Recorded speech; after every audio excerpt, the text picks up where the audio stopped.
समाजात दीर्घकाळ दुर्लक्षित राहिलेल्या तृतीयपंथी देवदासी किन्नर समुदायाच्या जीवनात सकारात्मक बदल घडवणाऱ्या व्यक्तींचा गौरव करणाऱ्या सामाजिक व्यक्तिमत्व व तृतीयपंथी गौरव पुरस्कार व सन्मान सोहळा 2025चे आयोजन भव्य स्वरूपात पार पडले। या सोहळ्याचं मुख्य आकर्षण ठरलं ते म्हणजे अक्कोळचे देवमामा मान्य श्री महादेव पुणेकर यांचा सन्मान।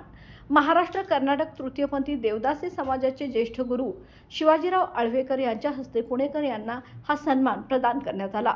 त्यांच्या कार्याचा गौरव करताना महाराष्ट्र व कर्नाटकातील त्यांचे असंख्य भक्त मोठ्या संख्येने उपस्थित होते आणि त्यांनी देवमामांवर शुभेच्छांचा वर्षाव केला।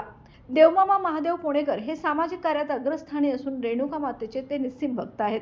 त्यांनी विविध सामाजिक उपक्रमातून वंचित आणि तृतीयपंथी समाजासाठी उल्लेखनीय कार्य केले।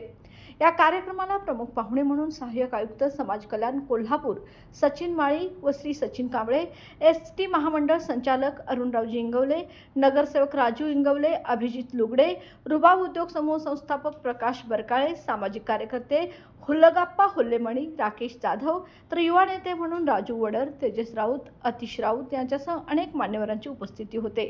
तसेच यावेळी पश्चिम महाराष्ट्र पत्रकार संघटनेचे अध्यक्ष विकास शिवाजी पुणेकर, रावसाहेब पुणेकर यांची विशेष उपस्थिती होती। यावेळी माहिती अधिकार पत्रकार संरक्षण संघ महाराष्ट्र राज्य राष्ट्रीय अध्यक्ष सलीमभैया शेख, महिला राज्याध्यक्ष मारिया भोसले, राष्ट्रीय उपाध्यक्ष बादशाह खलिफा, सांगली जिल्हाध्यक्ष अभिजित निमळे, पश्चिम महाराष्ट्र उपाध्यक्ष अंजुम मुल्ला आदी आयोजक संस्था उपस्थित होत्या।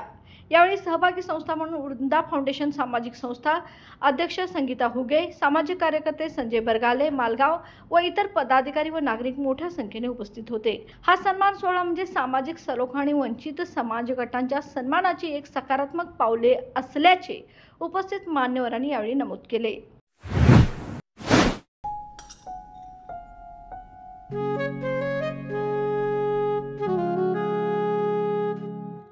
बाबा, आज येताना बासुंदी घेऊन या ना।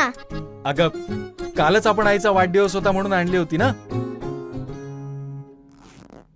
ऐकलं, गोकुळची बासुंदी पुन्हा खावीशी वाटतेय। खरं सांगू, मलाही खावीशी वाटतेय। पुन्हा पुन्हा खावीशी वाटणारी गोकुळ बासुंदी।